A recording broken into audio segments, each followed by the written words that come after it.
Okay, maybe we'll get started. Looks like our numbers are leveling off. Hi, everybody. Welcome to the Frontiers in Marine Electromagnetics Special Interest Group session.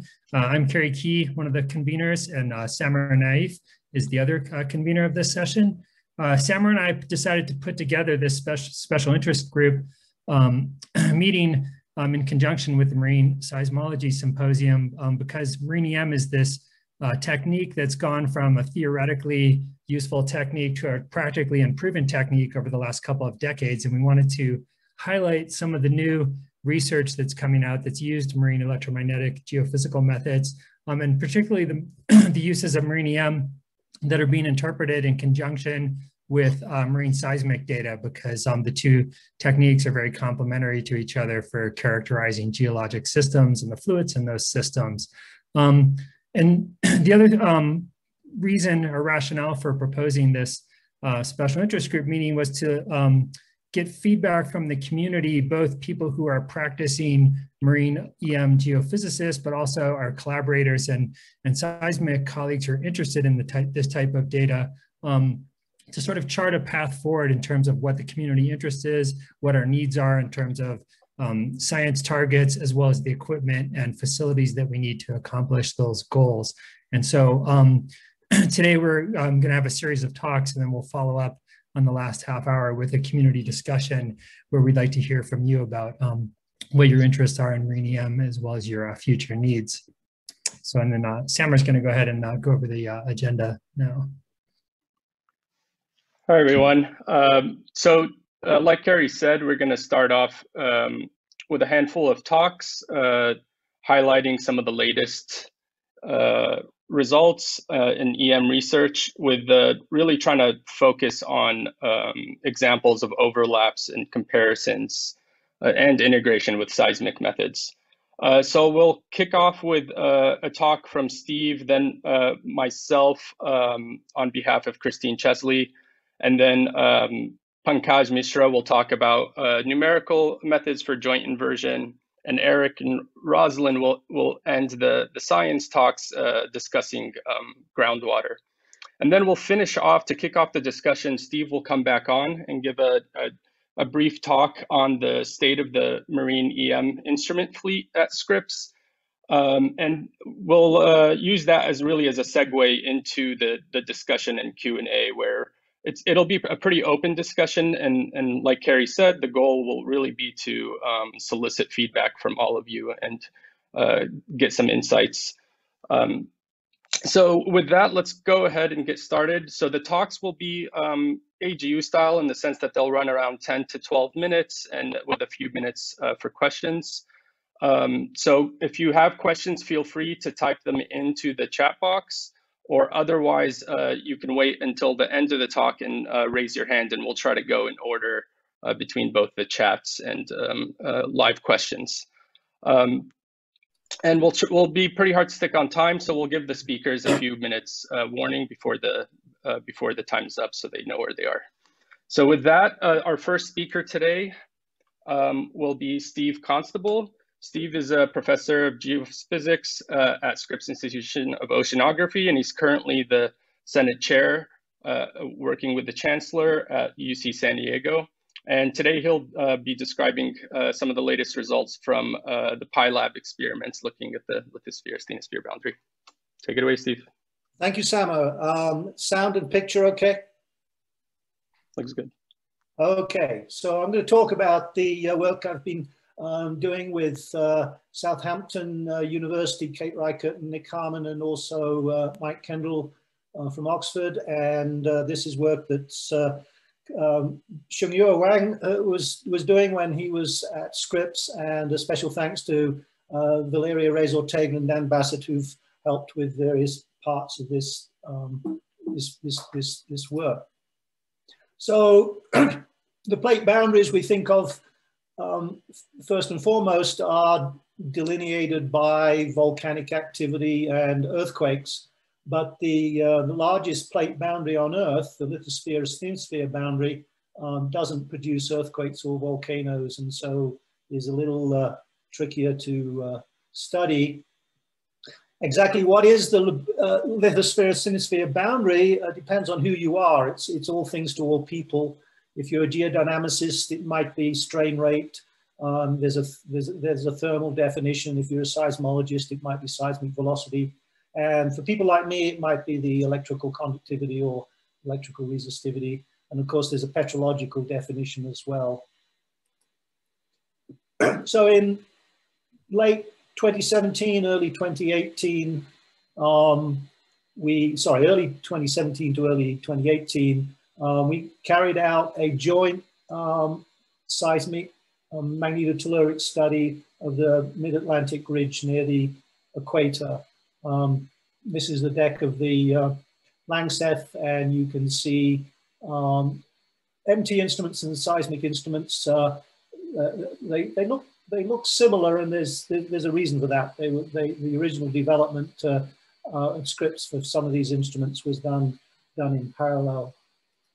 So we deployed 39 instruments, 39 OBSs and 39 MT instruments. Of course, the OBSs needed to be out for about a year, so in order to save ship time, we left our MT instruments down for the whole year. But we only had 3 months worth of batteries on the MT instruments. We lost one instrument, we lost one magnetic field channel, and 2 instruments were a little noisy. So, our data return was pretty good.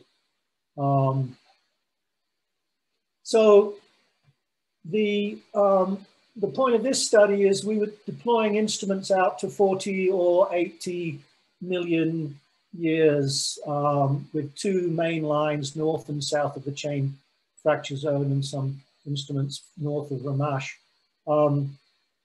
The point here is that the previous EM studies at mid-ocean ridges had focused on the fast spreading centers in the Pacific. And so they had really only gone out to about 2 million years of lithospheric age. So getting into Magnetotoluric method, some basics. The source fields, the Earth's variations in the magnetic field, which induce electric fields and electric currents into the Earth. And these variations as a function of frequency are related through this thing we call the impedance matrix, which are basically just 4 complex numbers in the 2x2 matrix. And the off-diagonal terms are associated with 1D and 2D structure, and the diagonal terms only appear in 3-dimensional structure. So you can rotate this matrix to a geoelectric strike to minimize these diagonal terms. And these are the data expressed as polar diagrams. That's basically just a picture of this matrix here through rotation. So the blue parts of these peanuts are associated with the 1D, 2D terms, and the red parts are associated with the 3D terms. And these are the 3 lines, the mid-ocean ridge is marked here.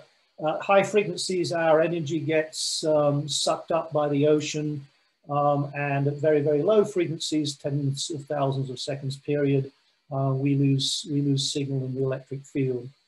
So the data quality are very good in that you've got very good site-to-site coherence.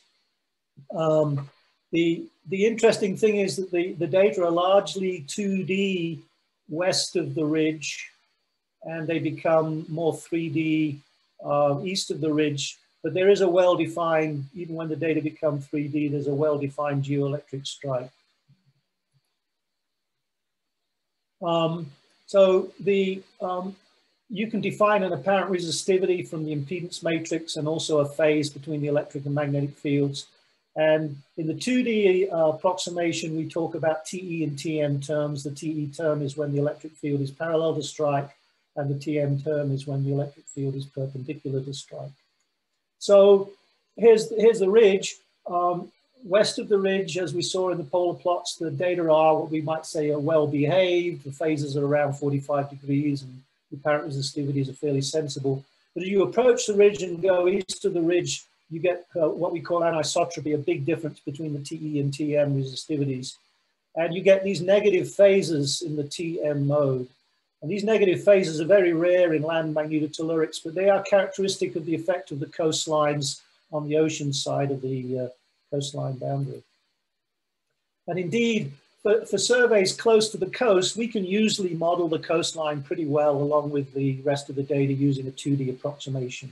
And indeed, if we make a simple model of the coastline, this is work that Valeria did, with a ridge and a coastline and a lithosphere and a asthenosphere and an ocean and the air, you actually reproduce some of the features in the data, the large anisotropies and these negative phases. And note that this is 2,000 kilometers from the coastline. The insidious thing about the coast effect in marine MT is you can never escape it no matter how far from the coast you go. So the problem with this study is that the coastlines for the mid-Atlantic ridge are hardly two-dimensional.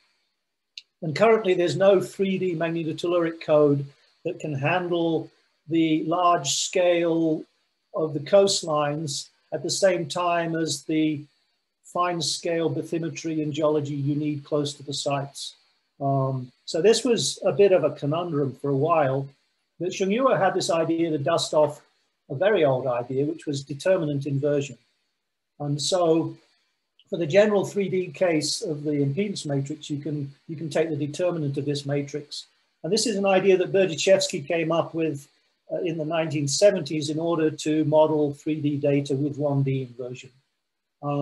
Later, Peterson and Engels developed the idea for 2D inversion, where you neglect the diagonal terms and you can define a determinant of the 2D approximation.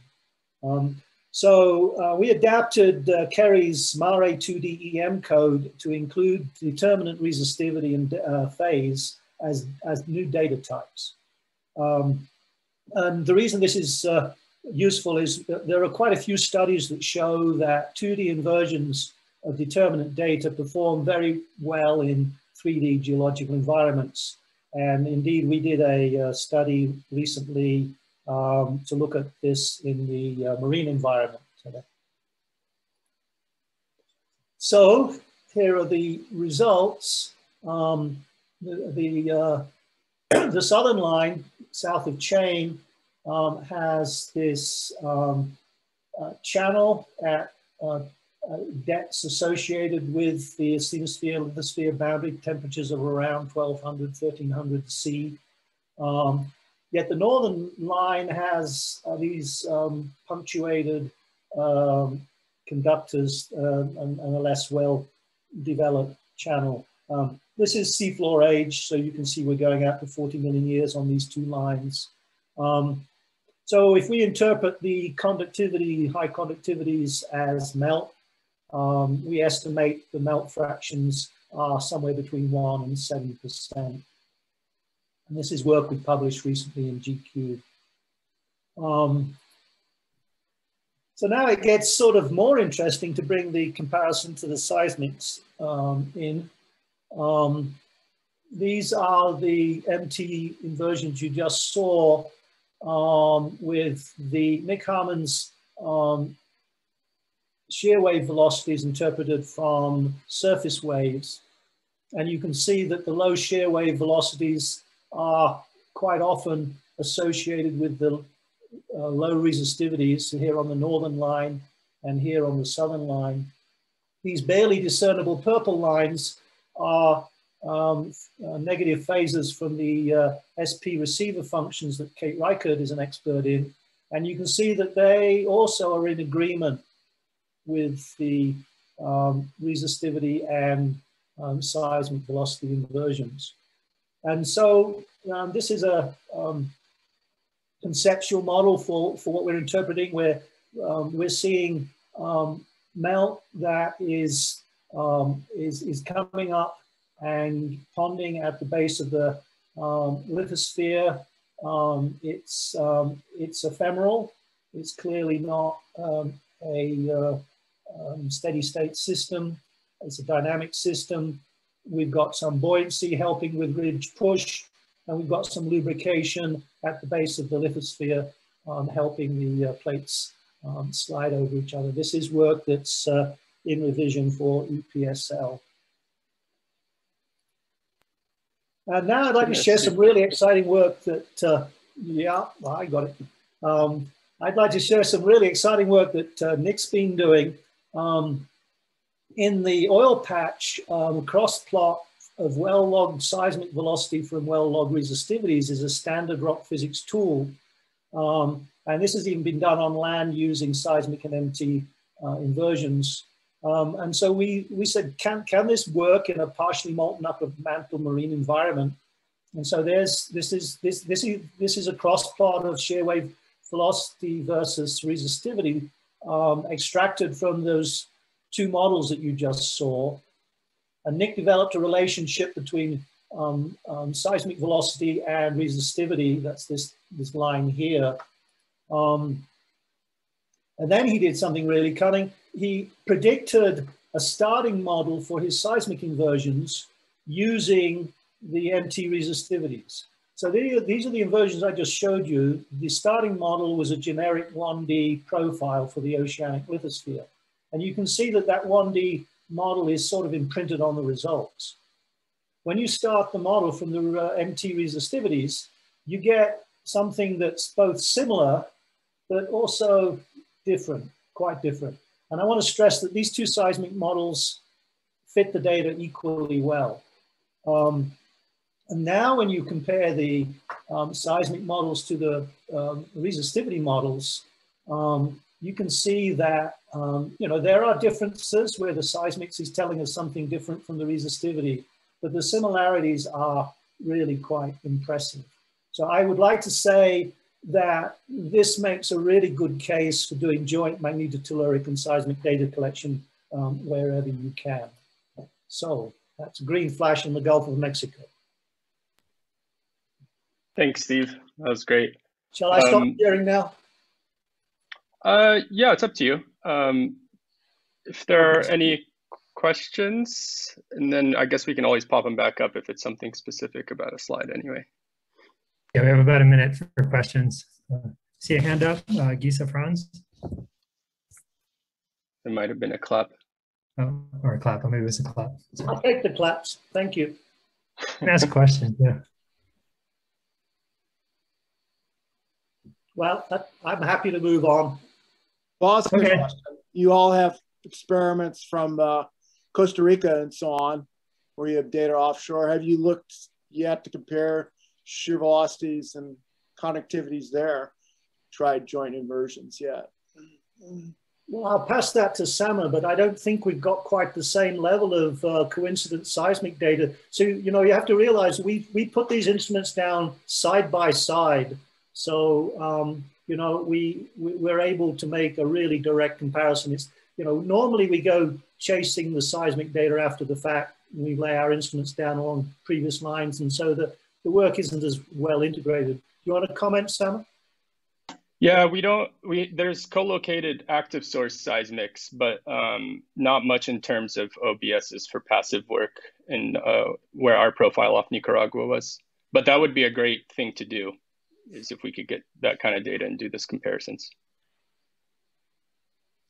James? There's a question from Jim, yeah. Jim Garrity. Yeah, that was great, Steve. I was just curious whether the kind of the absolute conductivities that you're getting in sort of that low velocity region where you've got places where you're interpreting melt that are very high, but then kind of how does it compare to the some of the experiments that have been done in the Pacific in terms of the overall background conductivity structure? And I'm thinking about, you know, the relatively recent paper by Kate Selway that sort of tried to include melt and hydration and found a really strong trade-off between those. And so I'm curious whether that background conductivity is telling us anything about the overall hydration state in addition to the melt state. Well, you're quite right. So the melt conductivity depends on hydration, and we've incorporated that into our modeling. But the exciting thing is, as we get this tighter and tighter relation to constraints between the seismic the shear wave velocities and the resistivities, we think that the velocities and resistivities respond to hydration in slightly different ways. And so this ongoing work that I've just introduced, which is really very new, with those pictures of sort of quite fresh. One of the things we're going to try and do is to actually use the joint interpretation of the seismic velocity and resistivity to constrain the hydration. Right now, temperature and hydration are two sliders that you can use to estimate melt conductivity. But when we incorporate the seismic data, we might be able to reduce some of that ambiguity. And that's really quite an exciting thought. Okay, thanks, Jim. That was a good question. And thank you, Steve. In the interest of time, we're going to move on. The next presentation is going to be given by Samer. He's going to present work on the joint interpretation of electrical resistivity models and seismic reflection data from the Hikurangi Margin of New Zealand.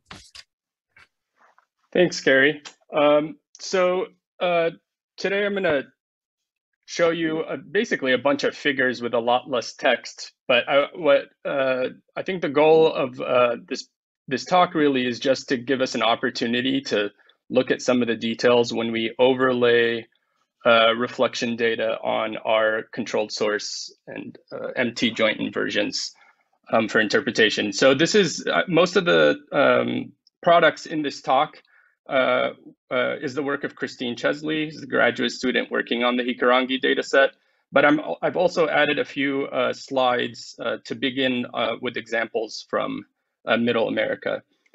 But before I do, I did just want to show that there are plenty of collaborators and really many more that I haven't shown here with other aspects of the work that we haven't that aren't in this talk.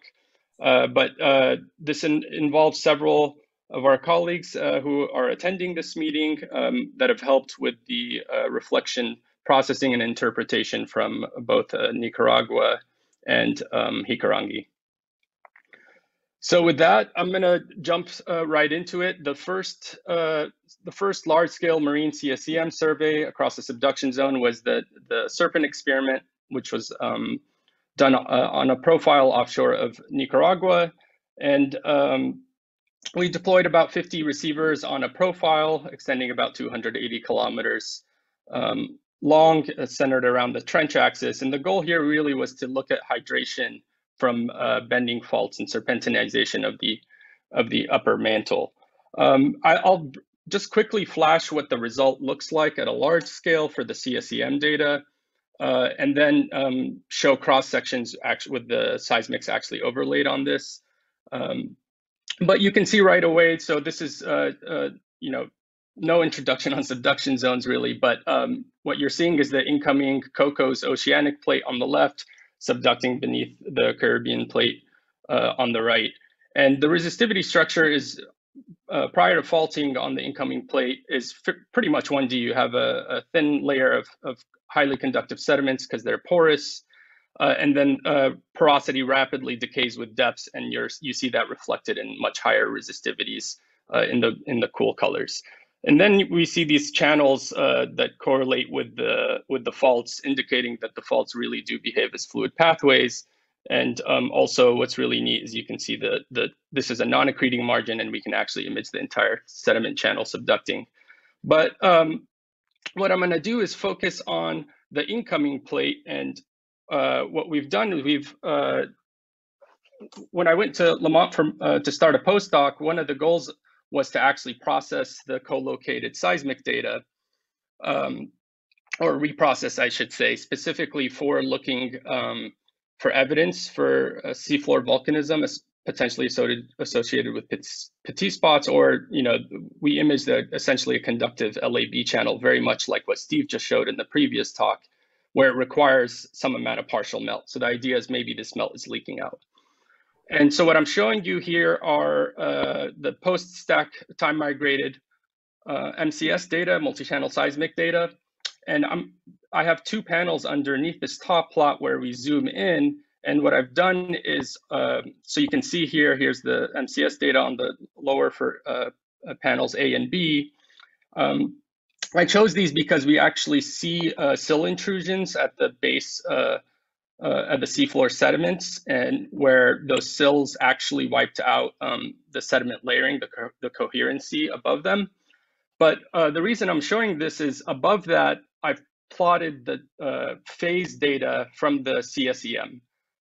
So there was a receiver probably right around 140 kilometers. And so what you're seeing is just the phase data as the transmitter approaches the receiver. And what's interesting is where that sill is, right, which would be effectively like a pop-up of the basement, where you're removing really conductive sediment and replacing it with something resistive, you see that the phases suddenly jump. And that's telling us right away that we actually are very sensitive to the structure in the CSEM data as well. So this is a really awesome indication right away that we probably have really strong overlapping interest in what's going on in the near surface. But this data is time migration. So, and we haven't gone through to do the depth migration yet. But what I've done in this, in the next two plots I'll show you is I've just done a water velocity depth migration. And I've overlaid that on the resistivities. So this is the same inversion as before. It starts off with a half space. So we don't put in any structure. This is just what's required by the data. And I've plotted over that as well a 2 ohm meter contour. And what you see is this pretty remarkable agreement of where the basement is and where this 2 ohm meter contour is. With the caveat that, of course, this is just a water velocity migration. So the true depth of that basement will change, but 2 ohm meter contour is kind of a random choice anyway. It doesn't really necessarily mean anything. So the fact that that's changing is showing you that we're actually seeing those vertical variations laterally really clearly. And I just want to show one more example where the bending faults are. We can actually see a lot of great agreement again. And in fact, here is, you can see one of these sills in the MCS that's actually exposed at the seafloor.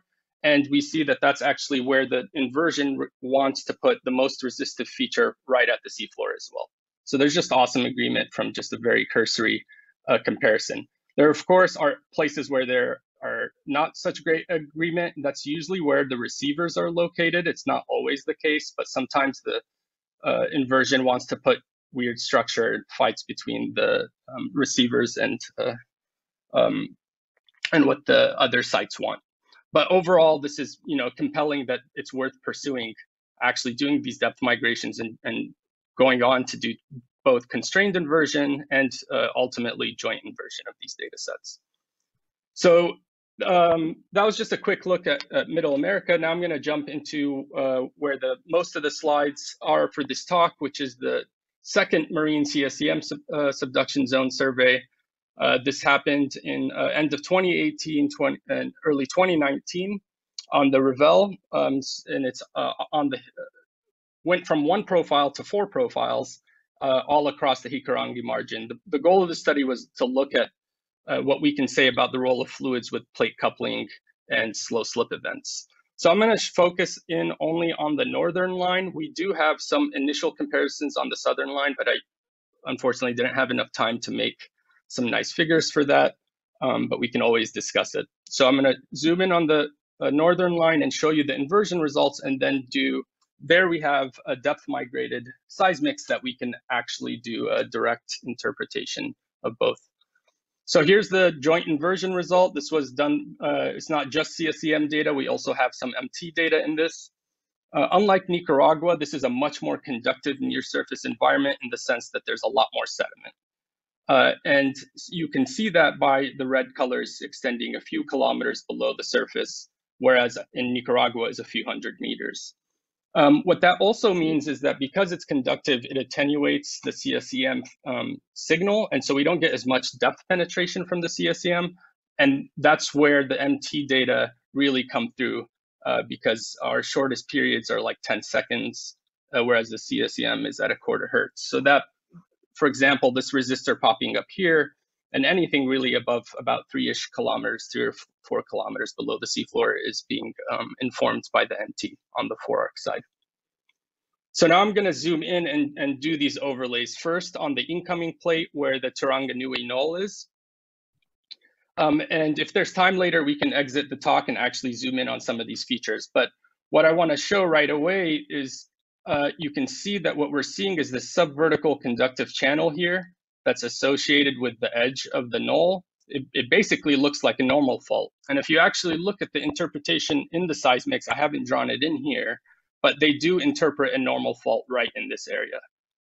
What I think is even more spectacular, actually, is that if you look at where the colors are warmer on this vertical channel, you notice that in here, the wavelengths or the energy content in the seismics is a little bit lower frequency. And it happens to correlate with the width of this yellow to green band really, really well. You also see a lot of features in terms of their geometries correlating between the resistivity and the MCS, including this conductor that's underneath an interesting resistor. And the details of that resistor also happen to correlate with interesting structure in the MCS.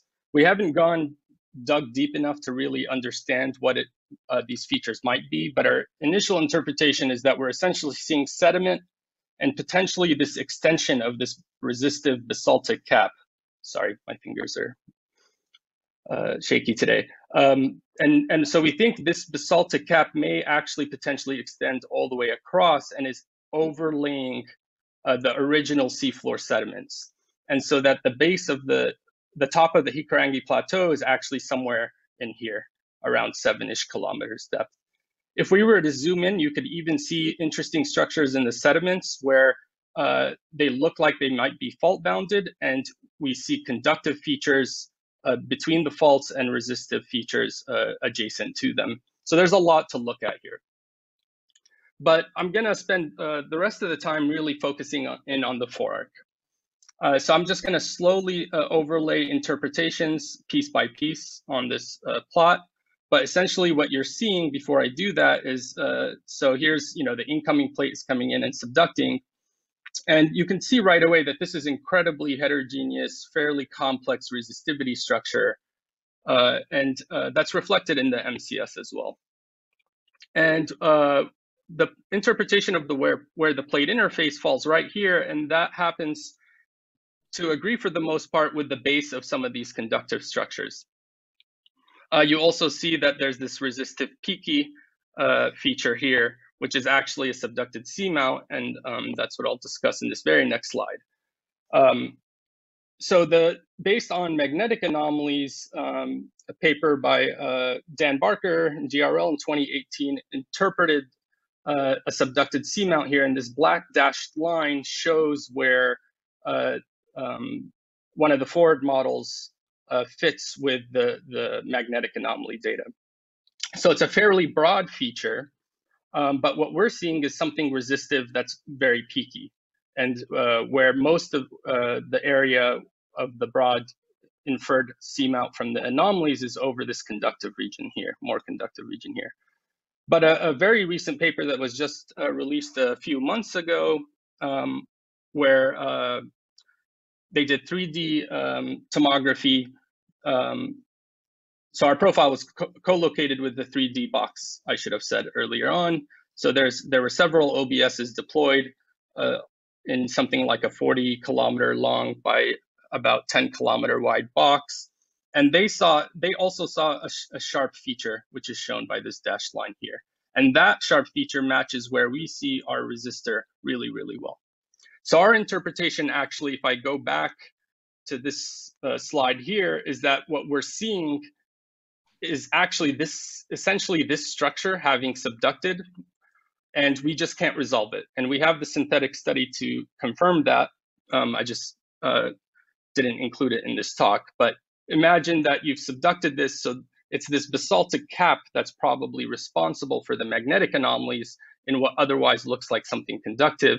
And the resistive peaky bit is probably the more competent intrusive core of the seamount. In the upper plate, if we plot up all the faults, you can see overall really interesting correlations where the faults tend to fall either along bounding some of the conductors or generally where there's a strong gradient in the resistivity. So there's also a lot of interesting insights that can be gleaned from that. But what I'm most excited about is when we plot over some repeating earthquakes and microseismicity from a 2014 slow slip event, those earthquakes cluster right around this most conductive feature. So our interpretation is that this conductive feature is actually damage from the subducting seamount, generating anomalous porosity and also seismicity, and has some interesting interactions during slow slip events. So this is pretty much my last slide, is just to show you the richness of detail in interpreting these features when we overlay all of this information together. I didn't show this initially, but where this subvertical conductive channel is, where it's also interpreted as a normal fault, we also see very strongly decreasing heat flows, indicating that this may indeed be a zone of fluid recharge and potentially flowing vertically in addition to also laterally around the seamount structure. And just the general strong agreement between where the seismicity is and, excuse me, wow, and where the conductors are. So I just wanted to briefly highlight that there's a third subduction zone CM survey that was collected 6 months after Hikurangi, and that's still very much in its early stages, but a student will be coming on this summer and start cranking away at this. And this was also co-located with plenty of beautiful seismic images that we've seen from Donna Shillington and Bassel's work on the Aleut transects here. So keep an eye out for that. Hopefully in the next year or so, we'll start seeing some initial comparisons between the two. And with that, thank you. Thank you, Samer. We're a little bit behind question, but I'd like to, or behind schedule, but I'd like to leave some time for questions. Questions, anybody? Sorry about running over. Okay, we started late. Yeah, Samer, I have a question. You're showing that seismicity area, there is another very similar conductor slightly above, more in the subduction, CF3, and there is no seismicity at all over there, although it seems like similar feature. Can you have any idea from more on the interpretation? Why is that? Yeah, that's a tough one, and maybe Christine can chime in because she's thought about it a lot. But we're thinking that it may actually be either remnant damage zone from past passage of seamounts, or it could even be something along the lines of maybe accreted sediments at the base of the forearc. And so it's accumulated there. And so if we had some seismic velocity data to compare the two, we might be able to figure out what is causing that conductor that's closer to the trench. There's also a smaller, less prominent one further down dip as well. And it's not clear what might be causing that either. Yeah, I mean, one of the definitive things you can say from the conductivity is that it's porous. So it's either porous sediments or less porous material that's been subsequently fractured, and we really need other data to go sort of beyond that conclusion. Yeah, and I just did want to mention that with the C3F conductor, there's no seismicity like inside it or around it like as C2F, but there is a tsunami earthquake that was located pretty close to it. So there might be some relationship between that tsunami earthquake preferring the weak material that was accreted on. So it might be sediment underplating. But yeah. Any other questions before we move on? I guess good time to move on. Sorry for running late. I don't look at the chat when I talk, so I totally missed my warning. So we'll move on to our next talk. So our next presenter is Pankaj Mishra. Pankaj is a postdoc at UT Austin who's working on developing joint inversion tools such as joint inversions between seismics and EM. So Pankaj, take it away.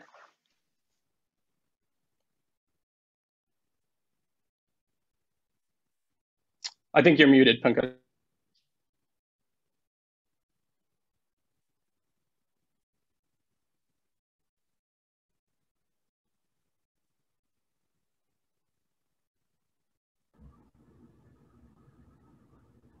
Sorry about that. Can you hear me now? Yeah. Okay. So I'll talk about a probabilistic framework for joint inversion and uncertainty analysis. And I'll show some example from CSEM and seismic data. And this method, we see this method as an affordable alternative to rigorous sampling method like Monte Carlo. So start with, If you want to know the uncertainty in the joint inversion, we go for probabilistic method. Now, despite having several advantages, probabilistic methods are like Monte Carlo are like painfully expensive. And if we can do something about it to reduce the computational cost, that would be interesting. So this work is about finding a trade-off between robustness and computational cost of a probabilistic method. The bottom line is we want uncertainty at a more affordable cost. Okay, so before I go to the joint inversion framework, we look into a very old concept, simulated annealing. It's a computational analogous method to annealing, which is a process of heating a metal to a significantly high temperature and then slow cooling it, which allows its crystal to reorganize and get the maximum strength. For assay to work well, the initial temperature should be sufficiently high and the cooling should be sufficiently slow. So how assay works? It starts with an initial solution at very high temperature. At each iteration, it draws a random proposal model. And if the proposal model is better, it gets accepted. If it is worse, it gets accepted with a probability, which is temperature dependent criteria and also called as Metropolis Hastings criteria. Now, this probability of accepting a bad model decreases with iteration number and becomes practically zero when we are near a good solution. But drawing the proposal model randomly makes simulated annealing costly. So there is an alternative to that is called very fast simulated annealing. And the only difference is that instead of drawing random samples, we draw a Cauchy distribution, which is also temperature dependent. So what happens that when we are in the initial iterations, the VFSA explores a lot because the temperature is significantly high. But as we go in the later iteration, it does not deviate from the previously accepted model by a lot. So the good thing about VFSA is that it could be tweaked to behave like Monte Carlo methods. So if you do a heuristic comparison, VFSA is significantly cheaper than Monte Carlo. It also gives you many possible solutions, but the only difference is that Monte Carlo gives you many solutions in single chain, but the VFSA gives you only one solution in one chain. But if you run different chain, starting with different initial models, we can get multiple solutions and then we can do some statistics. Monte Carlo gives the most accurate PPD, but we might be able to work with a slightly approximated PPD if we can significantly reduce the computational cost. So we see it as a sweet spot between deterministic and Monte Carlo method because it's expensive. Okay, so another thing in joint inversion is parametric coupling, and there are different approaches to do that. We choose a statistical method by using fuzzy clustering. Fuzzy clustering can be understood by this simple example. An apple can be classified as red or green if we are doing a hard clustering, while if we are doing a fuzzy clustering, then the same apple can be classified as 60% red and 40% green. So we denote that in a matrix form, and that is called a partition matrix. That partition matrix contains information of degrees to which a data belongs to a cluster. Now, good thing about fuzzy clustering that it is essentially an optimization problem, and that makes our life easier to include that in the joint objective function. So this is an objective function of fuzzy clustering. So it starts with guessing a initial partition matrix randomly, and then it keeps repeating until an optimization criteria is met. To update the center, this is the formula to update the center based on the partition matrix, and then partition matrix is updated based on the previous center. Okay.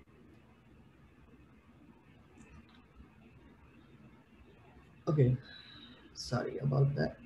So this is a slide to show how the distance in the previous slide, the distance in the previous slide affects how we do the clustering. So if we go for Euclidean distance, if you see these black dots, they have like different features. So if you go with Euclidean distance, it tries to cluster them in a circular pattern. But if we go for generalized distance, then it can capture different features in the clustering. Okay, so this is how we write the joint cost function, where phi em is the cost function for CSEM, phi SE is the cost function for seismic, phi FCM is the cost function for the FCM, for the Siemens clustering, as I showed before. And this fourth term is an extra term that gives an option of inputting prior information about the cluster centers. So if we have some prior cluster centers based on some previous geological study, then we can put it there, and it will try to minimize the distance between inverted cluster centers and known cluster centers. And this lambda2 is a parameter that will show our confidence in that prior information. So this is how the joint inversion algorithm works. This is essentially the VFSA algorithm that I explained earlier. The only difference is that the proposal models are used for a cluster analysis, and that cluster analysis gives membership functions, which are the elements of partition matrix. That partition matrix is used to update the centers, and we keep on repeating this. And the center update scheme has an extra term which incorporates the fourth term in the cost function. So that can be simplified as this. So GIs are the prior centers. Okay, so let's see some examples. This is a seam phase one model for vertical resistivity and P wave velocity. If you notice that in the resistivity model, we can see some reservoirs on the both side of the model, which are not shown in the velocity model. These are the parameters for forward modeling. We use finite difference for CSEM modeling written by Piyush Jaswal. Okay, so in order to reduce the number of parameters in the inversion, because VFSA is very hard to converge with like a large number of parameters, so we use a sparse parameterization where we use only 300 points. So first of all, we mask the water layer because we don't need to invert that. The rest of the model we discretize with 300 random points using sparse parameterization. And now these 300 points might not be enough to represent the whole geology. So that's why we run multiple chain. In each chain we start with a different random position of these points to represent the models. Okay, so this is the result from one chain. So if you notice that we started from a random model between the water layer and the salt, and in around 3,000 iteration, we get a good estimate of the true model as we can get from one chain because we have only 300 points. So this is how we get.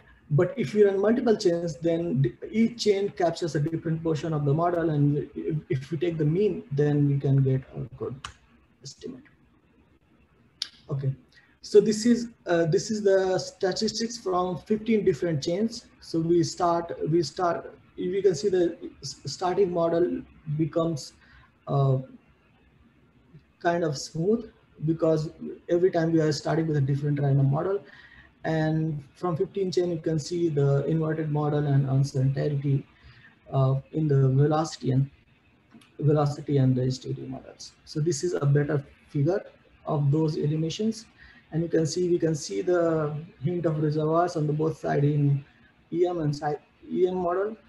And you can see the individual limitation from seismic and EM can be seen in the uncertainty. in the corner part of velocity model, the uncertainty is high because we don't have race there, and same happens at the bottom of the sort. Okay, so this slide shows that how the value of lambda2 in the joint objective function works. So if you have a very small value of lambda2, which means that we are not very confident about our prior informations, then we put a very small value of lambda2, and that allows the centers to move significantly. But if we are very confident in the priors, then in the inversion algorithm, the centers will be more or less fixed, and the rest of the geology will try to get classified around the prior information. Okay, so this is the accepted model and the cluster model from one chain. So in the bottom we can see the accepted models. I mean, in the left we see the accepted model, and in the right side we see the clustered model, because when you use the accepted model to get when you try to recreate the accepted model from the same partition matrix that has been accepted in the joint inversion, then you can like see the common feature more prominently in the inversion method. This is the true model versus the mean model from 15 chain, and this is the petrophysical relationship that we have recovered. It's not exactly like the true model, but it's like significantly good approximation to the true model. Okay, now the good thing about this, that the jointly inverted models can be used as a starting model for FWI. So essentially what we did, that we started with a random initial model. We got a random initial model. From there we did joint inversion. This is the initial velocity model, and we did FWI on that, and we got very close to the true model.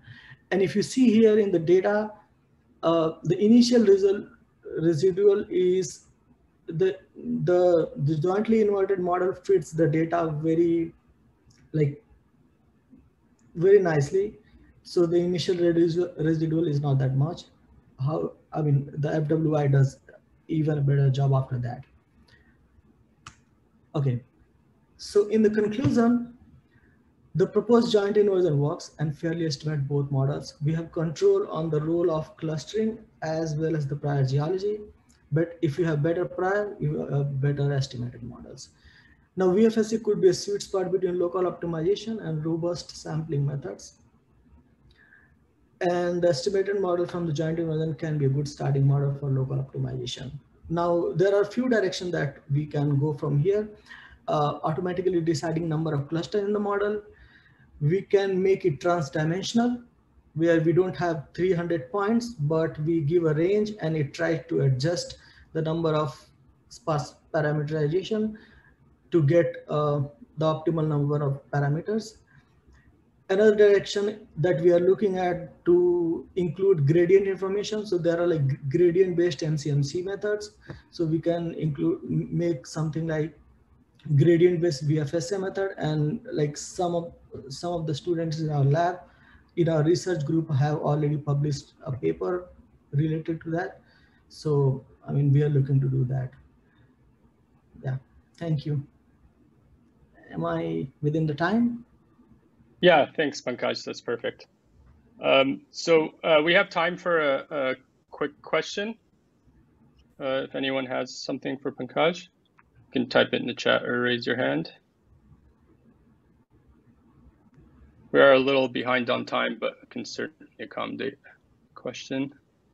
So I had a quick question. So Pankaj, just your talk sort of mirrored Steve's talk a little bit in that you were using the EM data. I mean, in your case, it was using the EM data and the seismic data to do the initial VF Assay inversion to get sort of a starting model that you could then use for the FWI, so that So the idea there is that, if I understand that correctly, the idea is you could get a better model that'll lead to good convergence for the FWI than if you had just looked at the seismic data alone. Is that correct? Yes, I mean that's one application to this. But like even if you don't do the FWI and like do a better job in the joint inversion, I mean that should be sufficient. That was a nice talk. I liked seeing the clustering models were interesting as well, because sometimes there's a case where you can have a nice linear relationship between velocity and resistivity, but the clustering sort of allows more generality in that it's not a single parametric function that you're solving for. So. Yeah.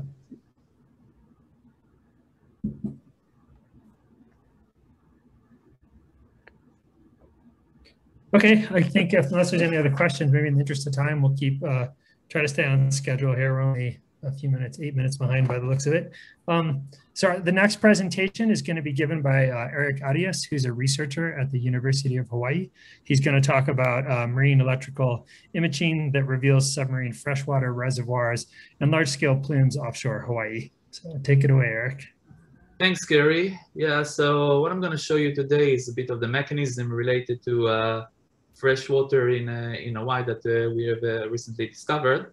This work is largely in collaboration with the Scripps laboratory. So Steve, if you have anything to add or I forgot something, feel free to jump in. So this study, basically, it's part of a larger project. It's called the EQY. It's a 5-year NSF project that essentially aims to secure the future of water supply, mostly by understanding better the main aquifers in the Big Island and the Oahu. Through multidisciplinary research, as you can see, all those disciplines below, and I will just show you today the marine geophysics component of this study. I want to start by showing you the motivation for that. This is a rainfall map of the Big Island, and you can see over here on the west side of the island how dry it is as opposed to the east side. And this is also where most of the people are living, and all the tourism industry in that side, and therefore it's important to find a new resource of water. And they're all getting their water from the Walalai terrestrial aquifer for all these usages. And if you look at 100 years of rainfall, it's always decreasing in that side. Therefore, we focus our study region just in the area parallel to the Walalai terrestrial aquifer. It's about 40 kilometers of coastline. Now, most of this project, the EQY project, is focused on the land region of the Walalai aquifer. You can see on the right side, the terrestrial groundwater system in it. And there is a problem here that there is a 40% discrepancy between the recharge of water at the high elevation to the discharge that they measure in the coastline by isotope, many different isotope studies. So the question is, okay, there is a 40% of mismatch. Where all these waters go? Now, conceptual model of the USGS from since 1946, basically started with Stern and McDonald, all show pretty much the same thing, that water percolates from the rain through the porous basalt, and it leaks to the basal water table through dikes, some fault, and some lava tubes, not shown here. But basically they transport, they propagate all the way to the coastline, where they release only at the coastline as a submarine groundwater discharge. Later work by, more extensive work actually, by Oki and others from USGS basically shows the same thing, the conceptual model. You have some freshwater lands, they kind of propagate to the coastline. This is where they come out as springs. But beneath there is some brackish water, but all the layers beneath it, salt water, basalt, saturated by salt water. So the question to be asked here is this really the only pathway of the terrestrial system losing water into the ocean? And this is what we wanted to examine. So in this project, we use a surface towed marine CSEM array that was built and designed and owned by the Scripps EM lab. And basically what we've done in this project, we had a dipole of 40 meters, where we generated 100 amps as our source, transmitted the EM fields that kind of integrate with or diffuse into the ground, integrate with the subsurface, and then the secondary fields returning were recorded on a 1 kilometer array that we have 4 purposes receivers, which they have GPSs on top of them. The nice thing about this system that is fairly cheap to deploy, to work from a small boat, and it can give us a penetration to about 500-meter depth. It's sensitive to resistive structure, and it's fairly fast to deploy and recover. As you can see in this image, we basically deploy the receivers by hand, and it took us about an hour for recovery and deployment of the entire system. So if you look how the surface told and all looked in the water, so we had the porpoise array with all the 4 receivers, about kilometer at the center of the haft of the boat, and a chase boat at the end, because to avoid from traffic of fishermen. On the starboard side, we had the magnetometer 70 meter on the right distance at a depth of 6 meter, and the EM transmitter was on the port side, as you can see with those 2 red line, about 40 meter dipole. So it looks messy, but it worked nicely while we were towing the boat around 3.5 knots. A bit about the survey parameters. So you can see on the right map, all those black lines, we covered the entire region of the Walalai terrestrial system, and we acquired about 5 data set. And I'm sorry, there's no seismic here required, and there's also no legacy seismic in this region. So my talk is unseismically. But we covered an offshore region of between 150 meters from the coastline to about 4.5 kilometers. Generally, we got about 220 kilometers of data in 8 days of survey. So with the magnetic data, we produced this 3D inversion model that it's still an ongoing work, but it showed us this multiple magmatic intrusion that we believe that they might be kind of influencing the flow paths of fresh water that are flowing into the subsurface. But that's just the magnetic data. The main thing of this study is the CSEM data, and to invert it for electrical resistivity, we use the Carry open source Mari2D EM code, which I'm sure most of you are familiar with.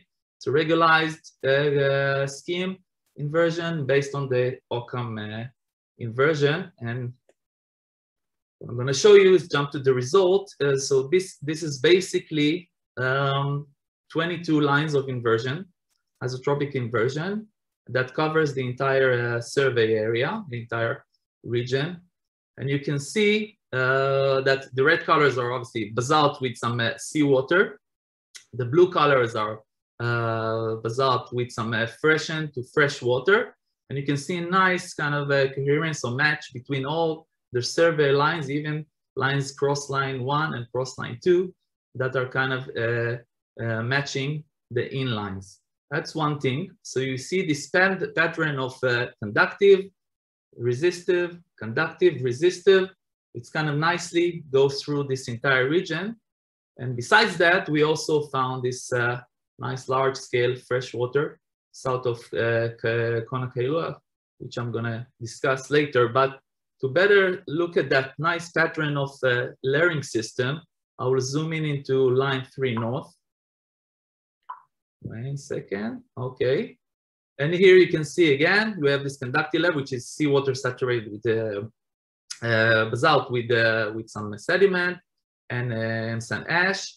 And beneath the low permeability layer, which kind of ash and soil that accumulated between volcanic eruption, that allows for some basalt, fractured and porous basalt, to accumulate some resistive layer with fresh water. And then we have another conductive layer, another low permeability layer, and then another resistive layer.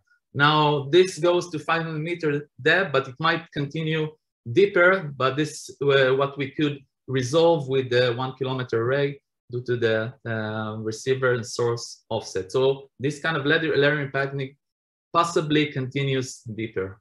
So I'll go back to the main scheme, and I want to show you that line to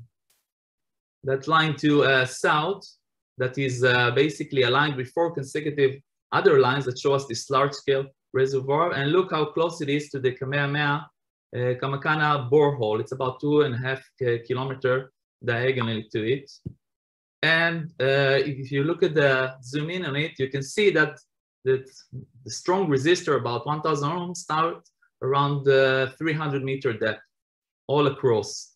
And if we look at the salinity profile from the Kamakana borehole, you can see that about 315 meter, there is a sharp drop in salinity is where the freshwater layer is. So that means that this system, the land and the water system are kind of related or connected. It also gives us confidence that what we're seeing in the EM modeling, it might be the real resistivity structure of that area. And another interesting observation is where we found this large-scale reservoir. We also, when we took that survey line of line to south, we also saw a lot of lava tubes on the edge of the cliff. So that might be that there is in the subsurface also some lava tubes area which act as a full channels, 100% of porosity that flows water into this area. And therefore that might explain the large reservoir of freshwater accumulation that we found in that region. So going back to the main scheme, so based on all of that, we proposed a new conceptual model that water percolating from the basalt, from the rain into the basalt formation, and then if the head level is beneath the low permeability layer, it's kind of channeled through the fractured basalt all the way to the submerged flank and goes out as springs. If it's above, it kind of perches out, and it's in a layering system. So why is it important, basically?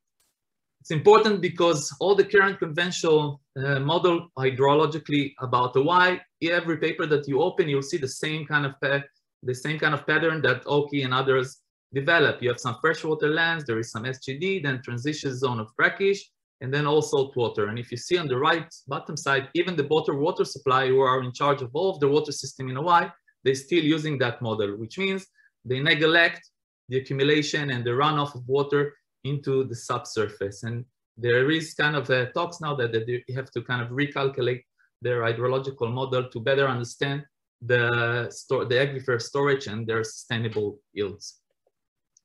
So this is one part of the study. What you've seen before until now, it's all the stuff beneath the seafloor, the submarine stuff.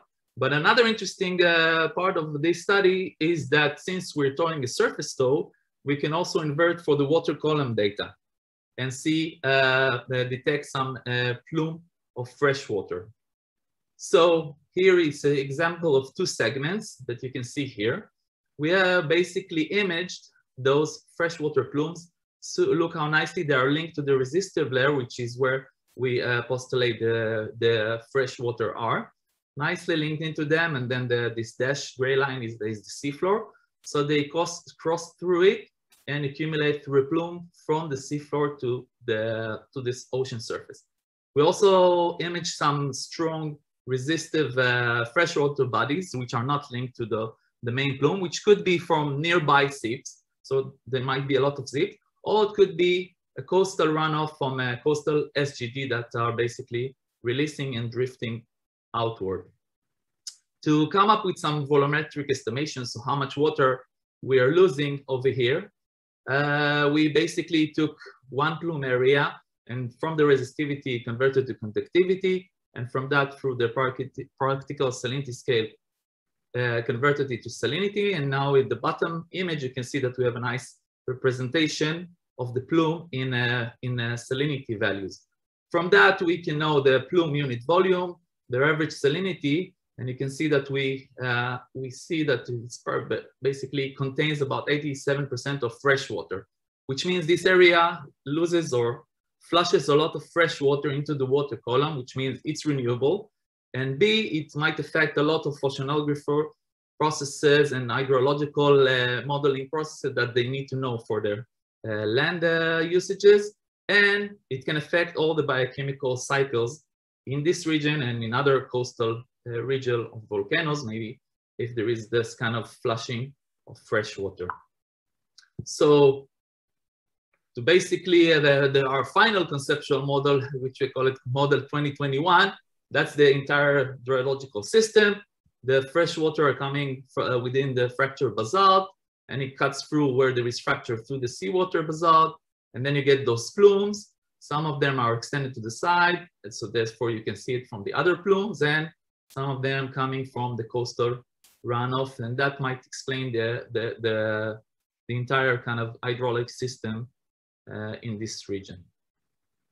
That's about it, and I thank all my collaborators on this work and other people that contribute.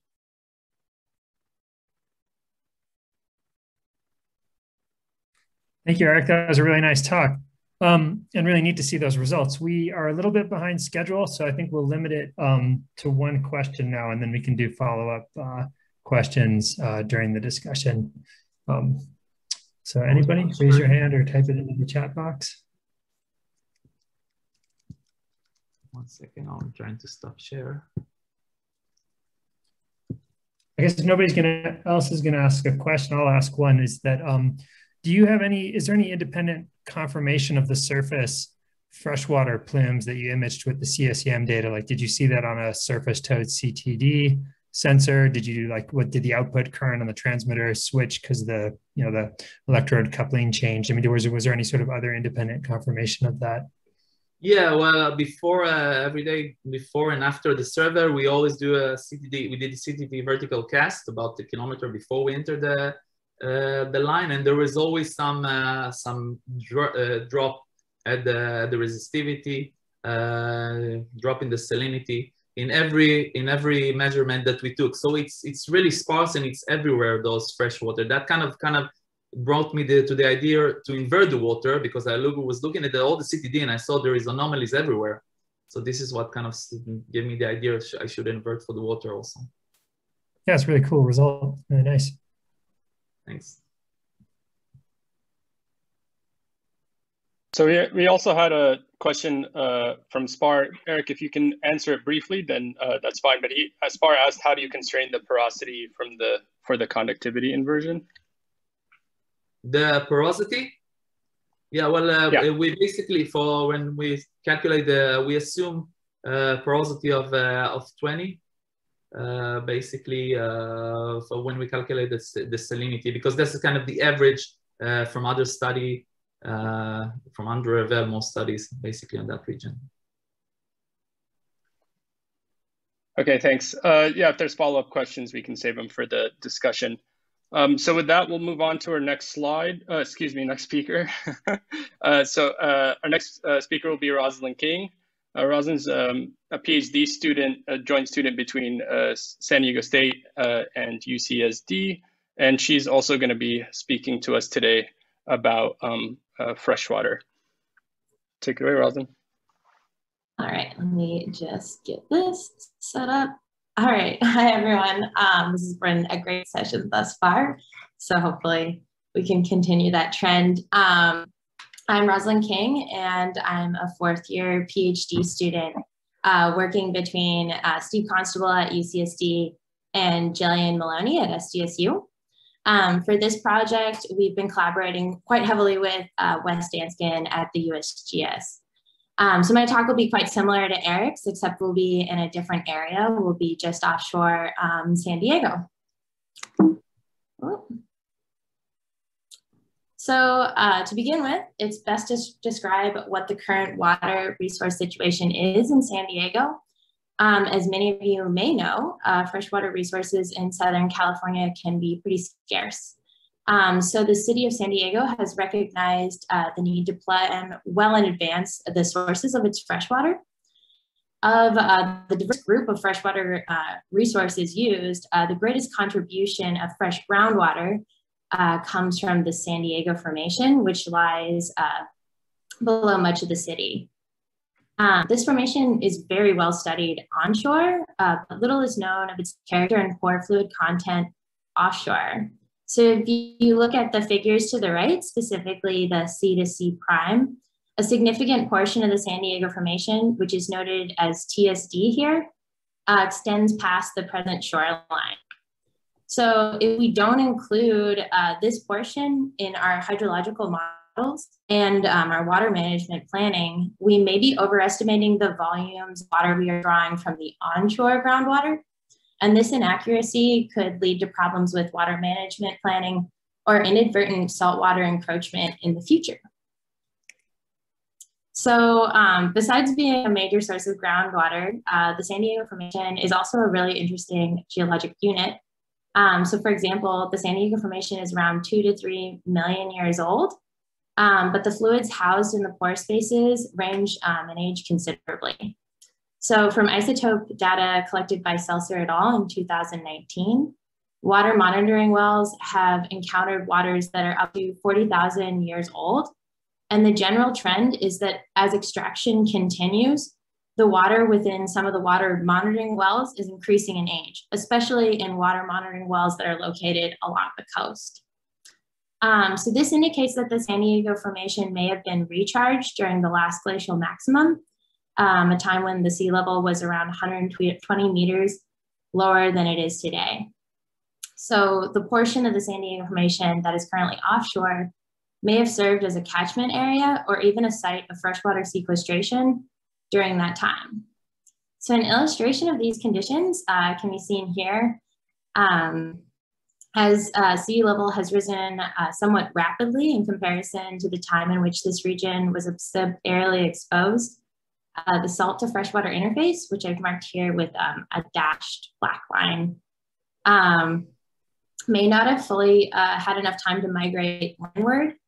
So that could result in a condition that's somewhat similar to the bottom right illustration, where a lens of freshwater may have been preserved offshore. So in our study, we were aiming to determine if freshwater could be preserved in this fashion using coarse-controlled source electromagnetic methods.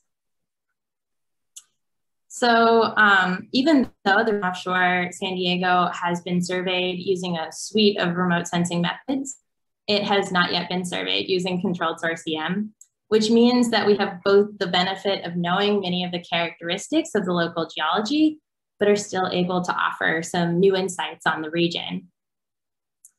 So this is because the CSEM method is sensitive to changes in pore fluids, such as the change from saline fluids to freshwater, making it well suited to the detection of possible offshore aquifers.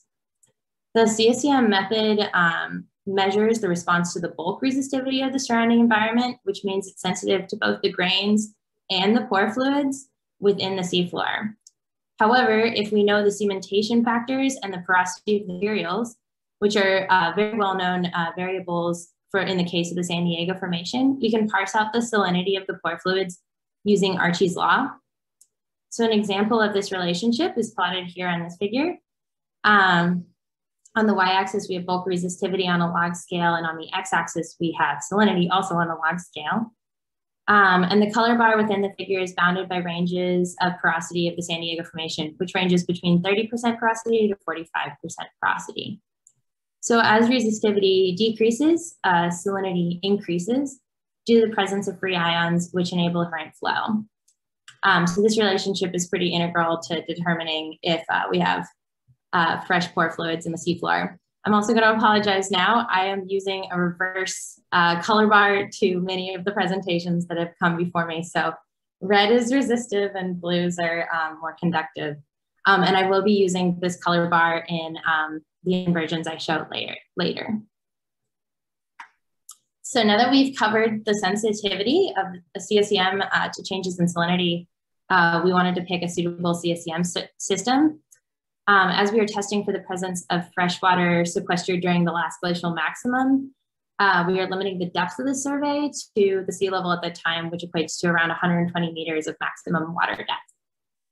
Additionally, from onshore water monitoring wells, the freshwater targets should not extend below 500 meters below sea level. So we chose to use the surface-towed CSEM system, which can be used in water depths of up to 200 meters. And it has multiple benefits, as Eric pointed out, in that it requires very little permitting. It can be hand deployed, as you can see in these images here. And it didn't need a specialized vessel. So the Corpus System, which was named for sometime dynamic maneuvers of the receivers when encountering ice, is made up of a horizontal electric dipole, 4 receivers, which are noted here as porpoises, and a dorsal. The horizontal electric dipole generates an electromagnetic field that propagates into and is altered by changes in the resistivity of the surrounding environment. And then the 4 receivers, which are spaced 100 meters apart for a total array length of 400 meters, record the inline electric field response. So finally, the dorsal, which measures conductivity of the immediate seawater and the bathymetry, brings up the rear. So following a series of sensitivity tests and forward models to determine the frequencies and amperage that would yield the greatest sensitivities to the aforementioned target, we set out to survey the San Diego Bight over the course of a year. We surveyed this region with 3 separate campaigns, with enough time between deployments to process the data and identify resistive anomalies that may correspond to fresh or slightly saline bar fluids for further surveying. We were really pleased with the data quality collected in these surveys. It was an immediate sanity check that the inline electric field responses on intersecting lines, despite being collected months or even a year apart, matched well. Additionally, following the processing of this data, we were able to fit the resistivity models to the data to an RMS of 1, assuming a 2% error floor to account for navigational errors and instrument noise. So for the sake of time, we will be presenting and discussing the results from the eastern portion of the survey area, which is just offshore Imperial Beach, which is a coastal community of San Diego. So here I have the preliminary vertical resistivity models from anisotropic inversions of both the amplitude and phase data. In black, I've plotted the coastline of southern San Diego, and the blue lines indicate recognized offshore quaternary faults. And finally, the resistive profiles use the color scale where reds indicate higher resistivity and blues indicate lower resistivity. Just keeping you guys oriented, since I know that it's a little funny that I reversed those. The reds and yellows plotted may correspond to fresh to slightly saline pore fluids, while the blues indicate saline pore fluids. So as these are preliminary results, I'm keeping the interpretation portion of this presentation pretty short and sweet. The first observation worth noting is that the depths of the resistors, those yellows and reds, correspond to depths in which the San Diego Formation has been encountered in nearby onshore water monitoring wells, which is about 80 meters below sea level. Additionally, from data collected by Dorigo et al. Using Uniboom data, the interpreted locations of these features, she interpreted the locations of these features to be the San Diego Formation. So as such, we are also interpreting the resistive anomalies to correspond with the San Diego Formation. So at first glance, this region is pretty heavily faulted. This is predominantly from the Rose Canyon fault zone, which is made up of a series of dip slip and strike slip faults that have created a bunch of down drop blocks. These down drop blocks, known as robins, of course, have created accommodation space for sediment, as well as paths for paleo channels, which we may see correspond to each other.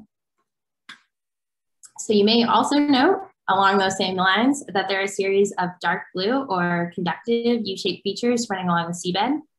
The locations of these anomalies correspond to Holocene and Pleistocene age features identified by Dorigo et al., but also Lana Graves' master's thesis using chirp data in 2019, which we've interpreted as paleo channels with saline pore fluids. These paleo channels lie above the San Diego Formation, which is continuous, however, thinning from the current shoreline to approximately 6 kilometers west of the beach. So considering that the San Diego Formation is continuous, it is pretty curious that the resistive feature anomalies within the San Diego Formation are not continuous from shore. And I'm still in the process of understanding the cause to that phenomenon. One possible explanation could be that the San Diego Formation has been observed to have unconventional confining characteristics. So for example, Wes Danskin at the USGS has noted that the San Diego Formation is lacking in a distinct confining layer, but during drawdown tests at water monitoring sites, the formation responds like a confined aquifer. This could be due to a series of finding upward sequences within the formation that act as confining features. So offshore, these finding upward sequences could be disturbed by incising channels or faulting, which may release any fresh pore fluids that could be housed in the formation. So for an example of this, starting from the west of this survey area, the resistive features indicated here are below what we and Durgo et al. Have interpreted as shallow paleo channels with saline pore fluids. It appears that the confining layers for the most part in this area are intact. So the pore fluids do not seem to be mixing directly with the seawater above. However, there are transextensional faults in this area and they're intersecting with this resistive feature, which may be enabling upward fluid flow to the seafloor. If we move east to the center of these fence blocks, it seems that a deeply incised channel may have disturbed the pseudo-confining layers of the San Diego Formation, which allowed for the salt to freshwater pore fluid to mix. This could be a possible explanation for that gap in the resistive features from east to west. And then if we focus on the farthest east set of north-south trending resistive features, these resistors or fresh pore fluids are bound to either side by faults. Additionally, possible upward fluid migration corresponds with the location of the Silver Strand fault. So in this scenario, the fresh to slightly saline pore fluids appear to be somewhat isolated from the seafloor, except where faulting has facilitated that upward migration. These freshwater features may be connected onshore to onshore groundwater through a southern route, just west of the Tijuana estuary. But this relationship is still quite unclear. And I have a hunch that faulting may have isolated these systems, considering we don't encounter the resistors directly to the east of these lines.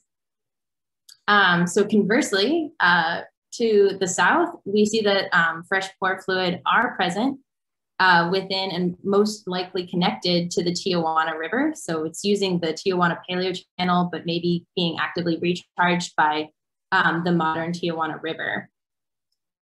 But however, in this same area, and taking a page from Eric Adias's book, I have begun inverting these lines, allowing the seawater to be a free parameter. And from these preliminary models, I found that the freshwater housed in the Tijuana Paleo Channel may be actually escaping from the below reserves to the seabed through the transextensional faults, such as here through the Silver Strand fault zone. So you can see we have a little plume. Here's the seabed here, and we have a plume migrating up from this deeper resistor. So I think we're about out of time, but thanks so much for joining me and learning a little bit about the possible groundwater offshore San Diego. So thank you. Thanks, Rosalind. It was a really nice talk. Do we have a quick question for Rosalind before we kick off Steve's talk and then discussions?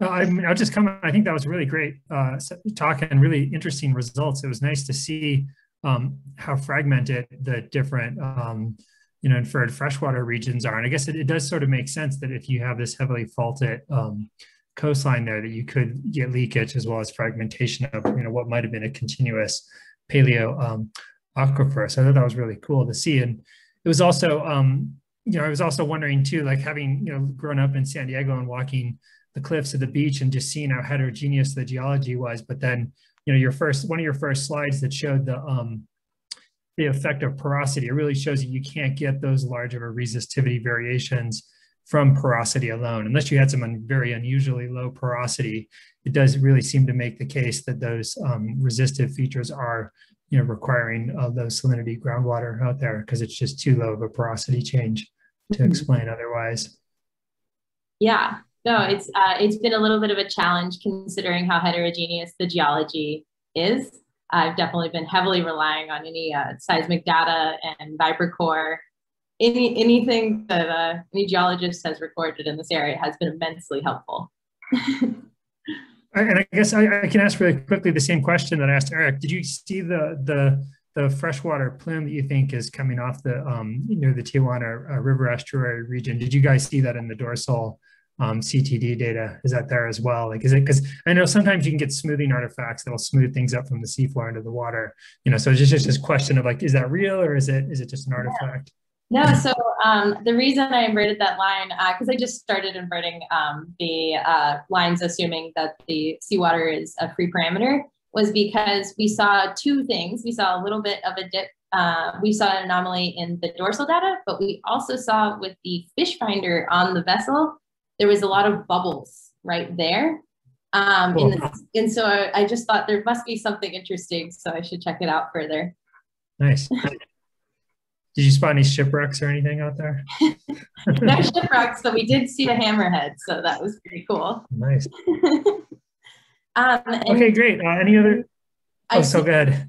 Dan has a question, and I have not made an estimate of the quantity just yet. I want to get my confidence levels a little better before I start making those kind of estimates.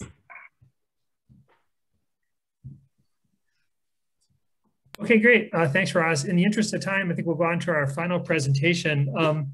Because this is a session on frontiers of marine electromagnetics, and all of the survey results that have been presented today have relied on the instrumentation from Scripps. We thought it would be good for Steve to give an overview of the really broad suite of instruments that are available now for community use, courtesy of the Scripps EM lab. And these range from deep water, uppermost mantle imaging, passive EM sensors, to the active source surface towed CFCM systems that you saw Eric and Roz presenting today. So with that, take it away, Steve. Thanks, Kerry. You've heard some results using the Magnetotoluric method. It uses natural variations in the Earth's magnetic field. It can image well into the upper mantle. It's relatively simple. You deploy an instrument, you wait, and you recover it. But it has limited resolution near the seafloor because the energy that's attenuated in the water above the instruments. You've also seen some nice results from the node-based controlled source EM, where you use the same instruments on the seafloor, but instead of using the natural fields, you create a field using a deep-towed EM transmitter. It has good resolution throughout the crust, but it's technically a more complicated system. It needs a deep tow winch and electromechanical cable.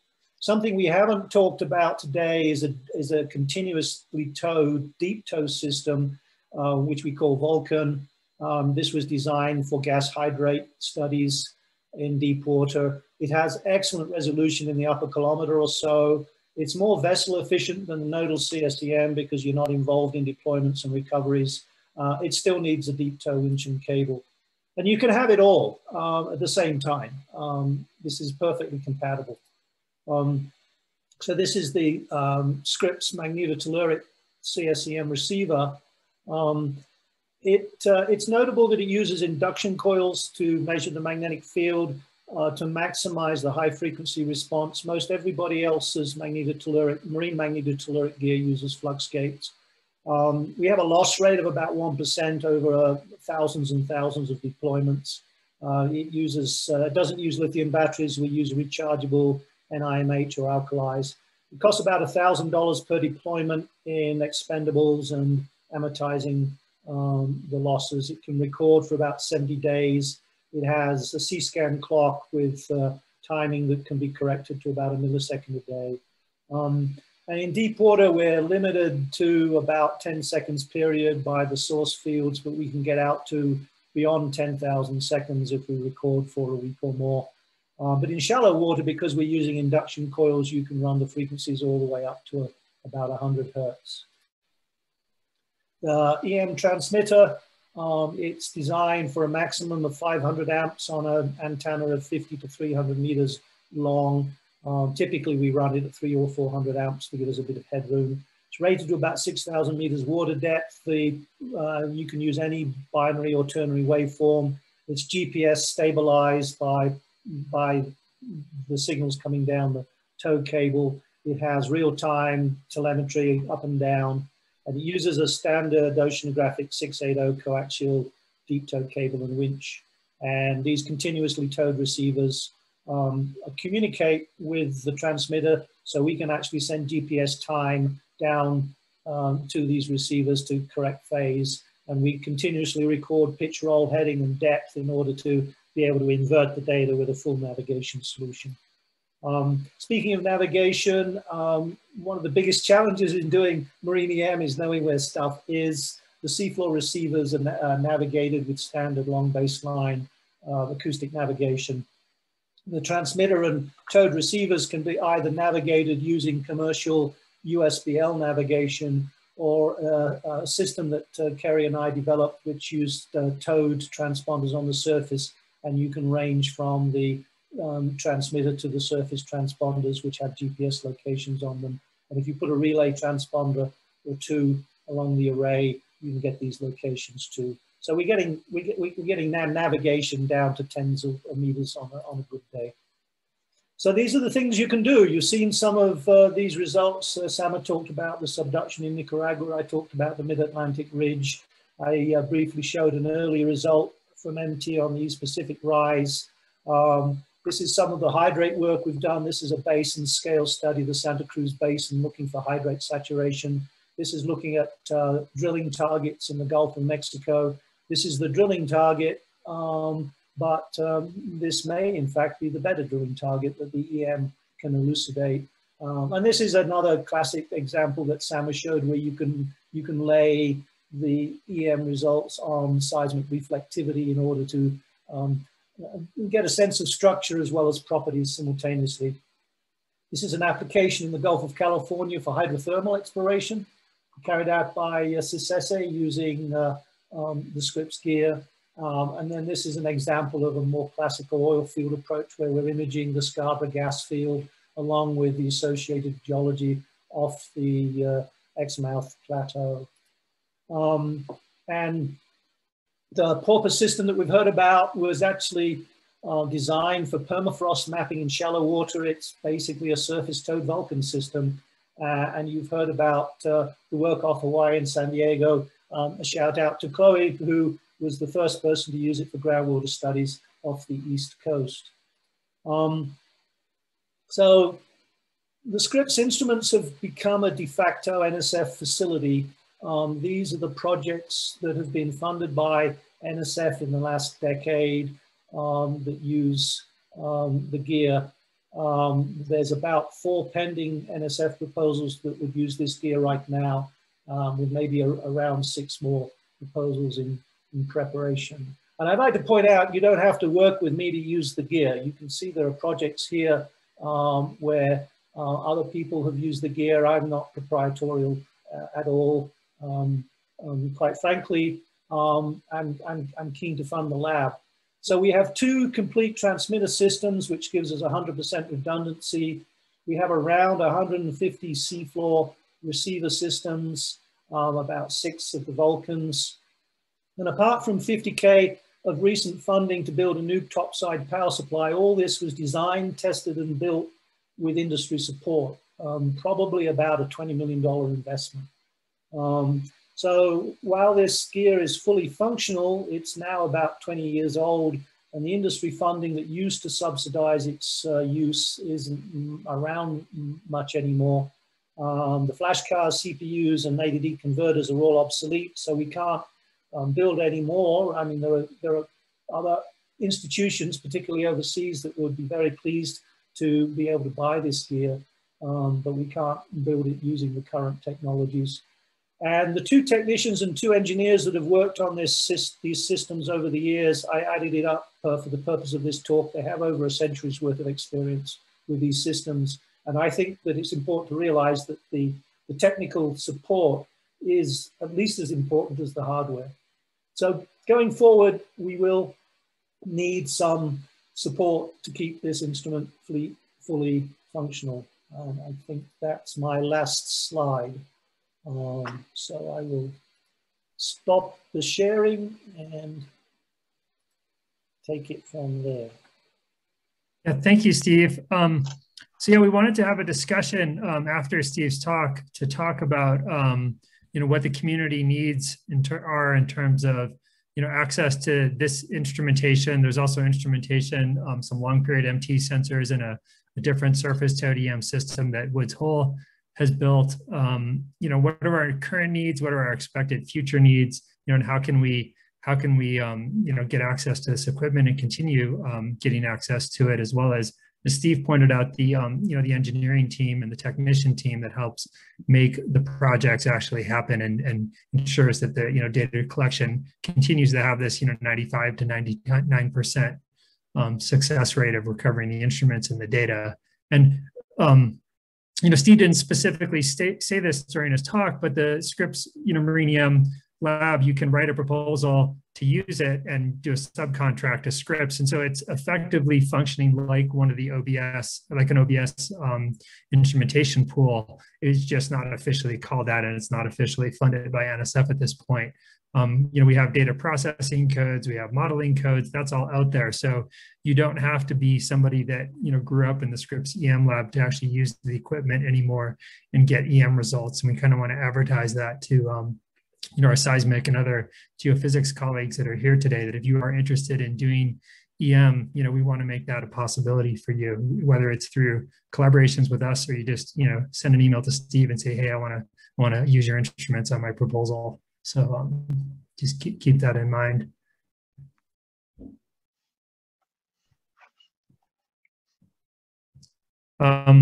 Samer, do you want to add anything? Yeah, I guess I'll just add briefly that I'm about to add a link to a questionnaire, a brief questionnaire, something like 10 or so questions about your interest in trying to gauge support level and feedback about moving forward with trying to establish the fleet as a supported facility. So I'm about to put that in a sec. But I guess really we'd love to hear from anyone who has any thoughts or interests or would like to learn more about such opportunities and how to go about that, or what it takes to do these kind of things. Really, any feedback or engagement is welcome. Yeah, I mean, and any comments on the science that you saw today as well, in terms of we saw a lot of results where the EM was constraining fluids like partial melts, fluids and faults, differences in groundwater salinity, plumes coming up into the seawater. But all of those things are, a lot of times our EM results are better interpreted when we have the seismic imaging data, whether it's tomography or reflection data, to give us the structural framework for interpreting these conductivity variations. So I just put in that link in the chat, so feel free to fill it in. We'll also at some point ask Casey to send it out to everyone who isn't around. But let me stop talking and welcome Jim to speak up. Yeah, thanks. I guess I had a question. It feels like this would be a good community to ask this. As part of SC4D, there's a lot of talk about trying to build fairly long-term seafloor observatories. And something that I've kind of wondered about is within the OBS community, there's occasionally the opportunity to add channels. And even in some of the prior Lamont OBS deployments, there were some special deployments that were done where we added a magnetometer channel in collaboration with Japanese scientists. And so I was kind of curious the degree to which really new and useful information could come from just, my understanding is that deploying magnetometers is easy. Deploying the actual electrical parts of the MT systems is a little bit more work and more structured. And so you could easily add a magnetometer channel, for example, on an existing OBS platform, where adding the telluric part maybe is more difficult. So I guess the question is, maybe that's a misconception, and so is that true? But also, what could we do if we just use magnetometers as an additional component on, for example, longer term OBS seismic deployments. Yeah, I can jump in on that. I mean, the good news is that in terms of observatory work, the magnetometer is the thing you want. I don't know how much value there would be in long-term electric field measurements, but certainly there's value in creating magnetic observatories. I have actually looked at this, you know, on both land and sea, where co-locating magnetometers with seismic stations on land makes sense as well. I got involved in that a few years ago, although I quickly saw that the observatory game was something maybe I didn't have the patience for. You know, something I haven't mentioned is that it's almost trivially easy to put a short period seismic sensor on the marine EM instruments, and so I have deployed these instruments with hydrophones, DPGs, and geophones on a number of occasions, and so there's some scope for joint seismic EM data collection, but more for the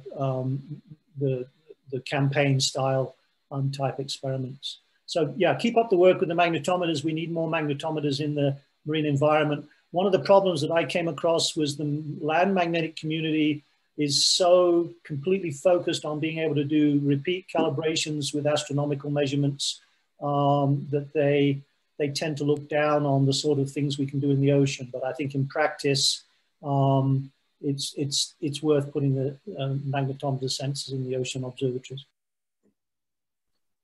I can add to that too. I mean, a lot of the work that we saw today was really focused on, you know, imaging uses of EM, whether it's lots of MT receivers to make images of the uppermost mantle, or CSEM, which is basically, you know, the EM equivalent of an active source seismic project. So lots of sources, lots of receivers to create an image. And so, you know, the thought of putting down like one or two or a handful of receivers in an observatory, it's like, well, you're not really, even if it's there for a long time, like we're not going to get a better image.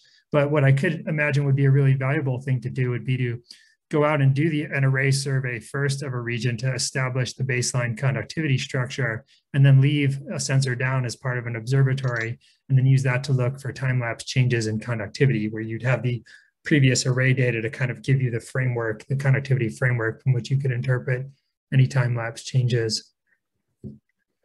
Yeah, and you know, in addition to that, there is something to be said about the time series itself. It's just that we really haven't focused so much on that aspect of the data, but we definitely pick up seismicity. With the magnetometers are ultra sensitive to vibration and shaking.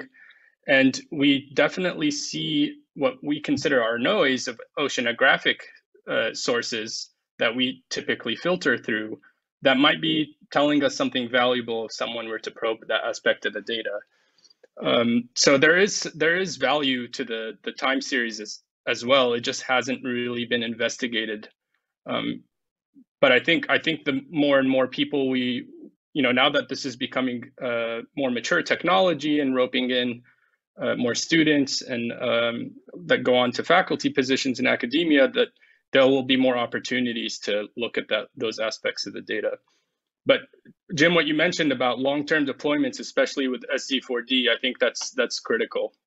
And it would be, I think, a great opportunity to, if there is a long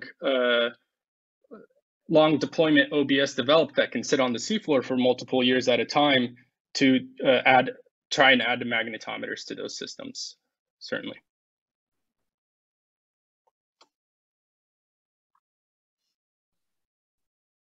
How about some of the early career folks and postdocs that are here? I know there's a bunch of you.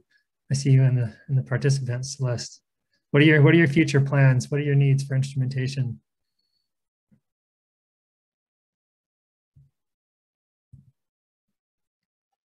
It is worth noting that this is a relatively early career heavy group because it's a fairly recent takeoff in the technology.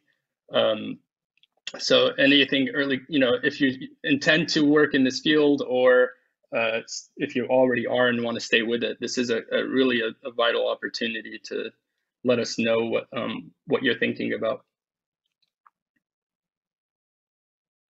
I just want to echo a comment that Steve made, that having Jake and Chris, the technicians, and Jacques and John as the people who have been involved with these instruments for a very long time has made seagoing operations really run smoothly, because there's a lot that can happen at sea. And if you're going out for the first time, you might not know how to deal with it, but having those people with the experience there is really crucial. So any sort of facility will have to have that funding support to keep people, good people like those that I mentioned, working for a while.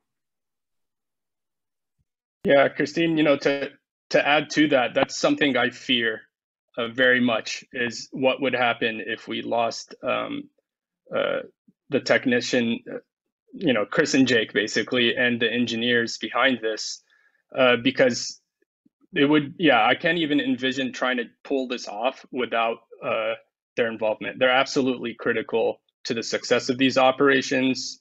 And so I feel like we also need to start thinking about how to retain that knowledge and train additional people for the next generation of techs, especially as the user base continues to grow, because it certainly has grown in the last 10 years. And so, that's a really important comment you made. Very supportive of that as well. They're nice people to work with at sea as well. Yes, I guess what I'm wondering recently is, where is the critical point of what we achieved is enough to have this establishment that will be funded, the entire fleet, as similar to the seismic by NSF? What is the critical? What can we do in order to kind of initiate that process? Because we have very wide scope of research, and I think with high impact.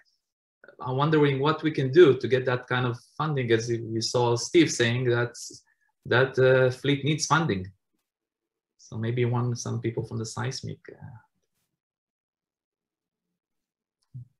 might answer that. Yeah, I mean, there's this question of like, how big is big enough to justify a facility, and what does a facility sort of mean in terms of an NSF funding? Is it 100% support for the technical team and the instrumentation, or is it 50%, that sort of thing? I don't think there's any hard rules on that, but it is a sort of an open question of how do we go about sort of these steps to try to secure the long-term, or at least the medium-term, availability of this instrumentation.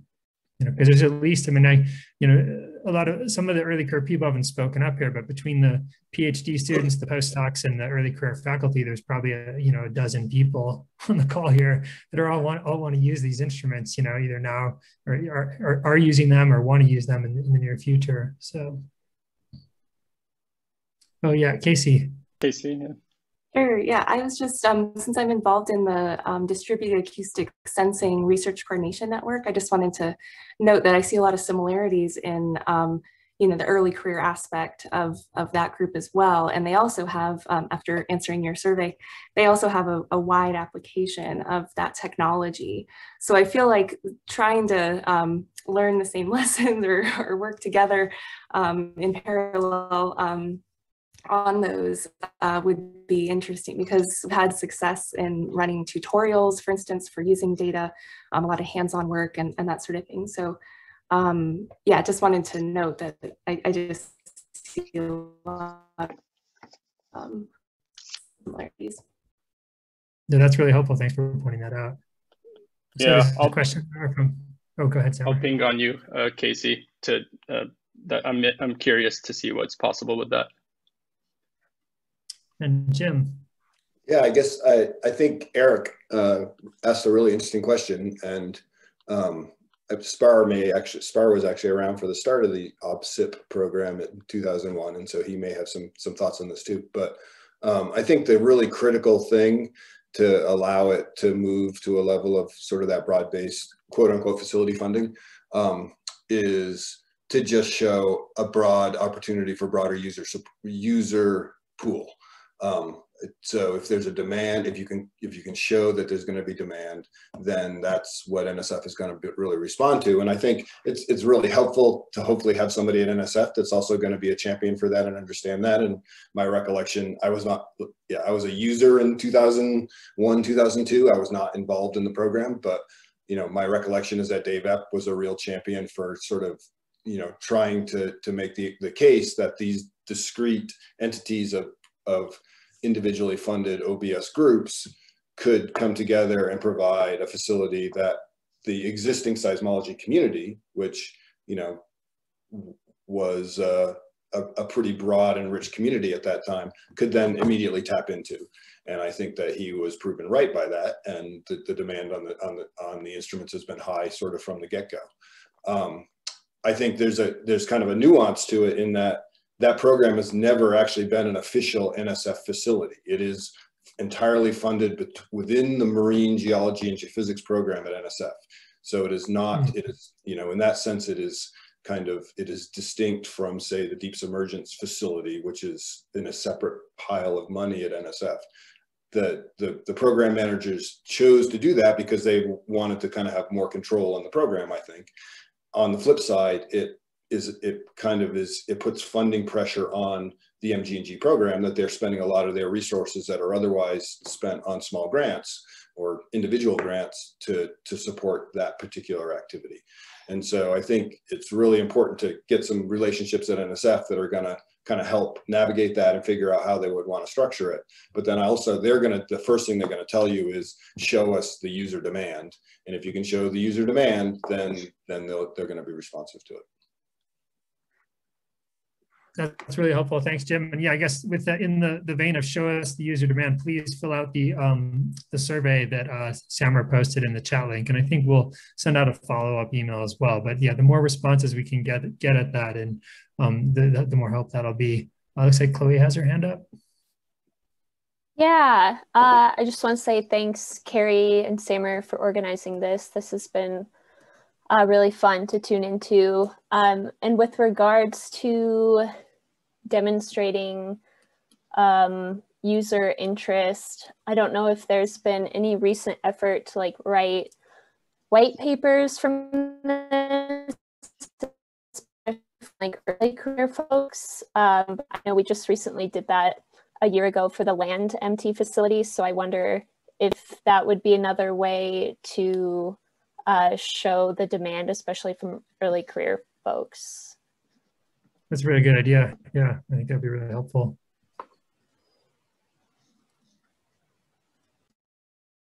Yeah, I mean, this is the first step in our effort, was really having this special interest group session. So yeah, this is the first thing that we're really doing to sort of start the process of trying to figure out how to move forward, and if we should move forward. I mean, I think we should, but we need to hear from you. Please let us know.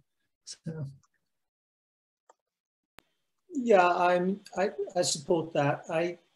I've reached out tentatively to NSF about facilities. They haven't said no, but they've basically said not yet.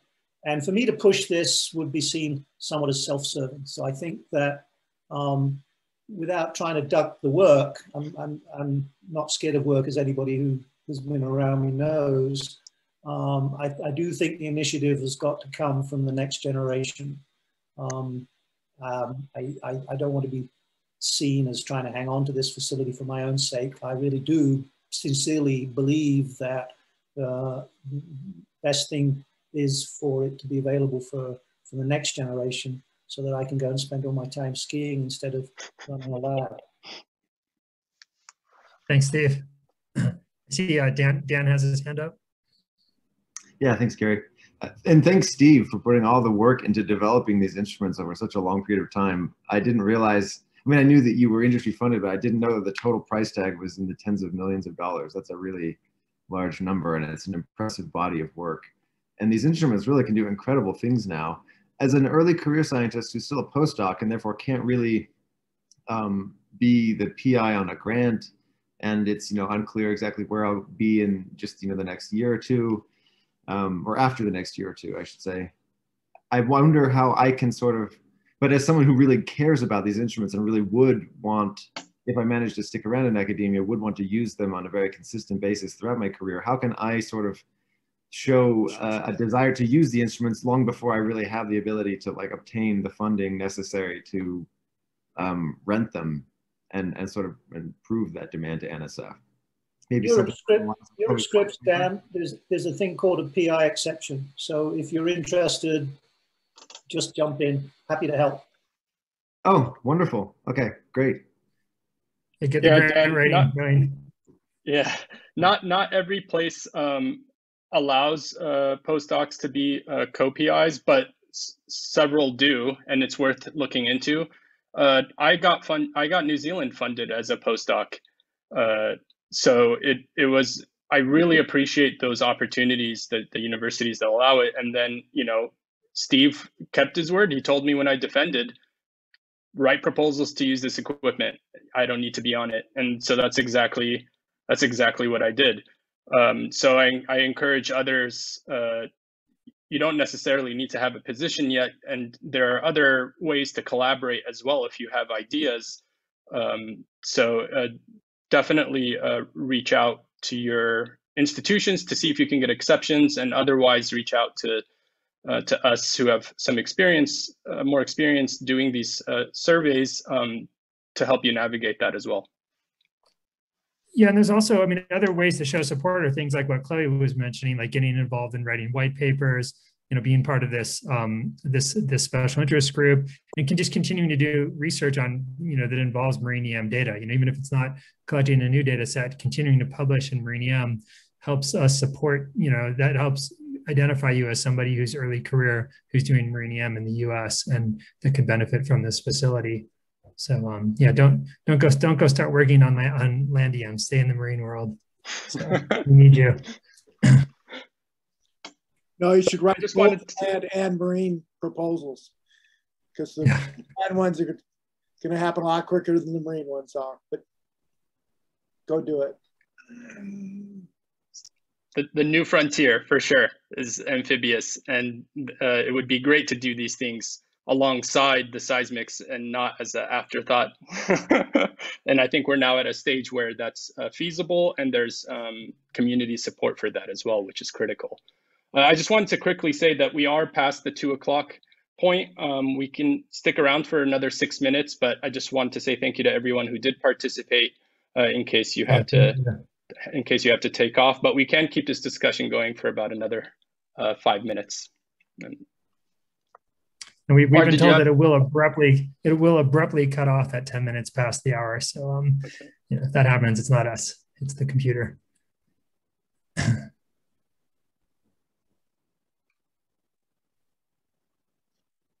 Yeah, and I mean, I like this idea that was put out there of having like data processing and modeling tutorials and things like that. That's something that we should definitely, I think, plan to host this over the next, you know, sometime over the next year, have like a workshop on marine EM, you know, methods. And there's a lot of our data sets that, you know, by mandate, we have to put them in the public domain, or they are in the public domain. So we can take some of these recent data sets, including, you know, some of the results that you've seen today, and, you know, work up tutorials on how to get, you know, go from the raw data into these inversion images and interpret it, you know, models.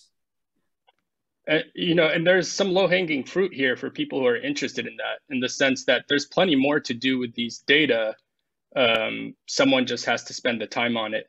So there's several projects where portions of the data either haven't been analyzed yet, or not for specific targets, let's say.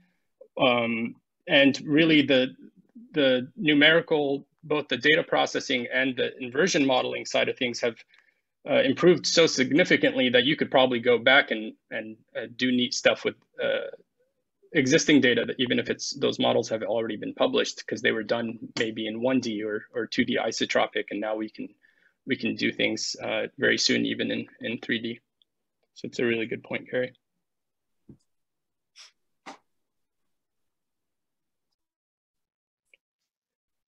Yeah, I mean, I guess we have been doing some of these tutorials specifically for EM people.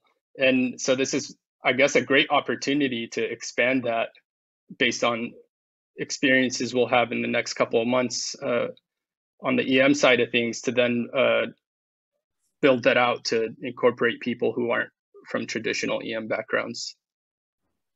If there's interest in yeah, absolutely. And some of the other things that we've done too is, we've invited students from the community onto our cruises. Like, for example, off on our Alaska cruise 2 years ago, we just put out a call for students to apply, and we ended up selecting 3 students that were not from marine EM backgrounds. I mean, there was one student that had some land MT training, but the other students, one was a geochemist and the other was a rock mechanics PhD student, and they came on our cruises, and it was great. It was really fun to learn from them and to teach them about marine EM. And those are the types of opportunities that on our future projects we're going to try to continue having these student and volunteer student and early career ride the ship sort of and learn about EM opportunities. So if you're interested and you're on the call here, or you're watching the video recording to this, please look for those, or reach out to Samar and me and Steve and whoever else has upcoming cruises. All right, I think we are going to be cut off here in it's like 2 minutes or so. So anyway, I say thanks again, everybody. This has been really helpful. I've got a lot of notes here. Fill out the questionnaire. Samar and I will be trying to lead a community report. We're going to write up a report on this. We'll probably circulate it around to some of you. But if you have anything specific that you want to add to the report, don't hesitate to reach out to us. Send us an email with some feedback, and we can incorporate that into the report. So I think that'd be really, really valuable for us. Yeah, for sure. And one last thank you definitely to Casey and Kristen and the organizers. This was really easy for us. We just had to pop in and made it look like we were all organized, but it was really all their hard work. So very, very much appreciated. Yeah, thank you guys so much. I'm kicking myself that I didn't. Yeah, it was super, super nice. I'm kicking myself that I didn't get in here and edit this photo and turn this into an ocean bottom EM receiver rather than the seismometer that I didn't have enough time. Squint a little. Very close. Next time. All right. Thanks, guys. I'll just end it gracefully. Thanks, everyone. Bye. Bye.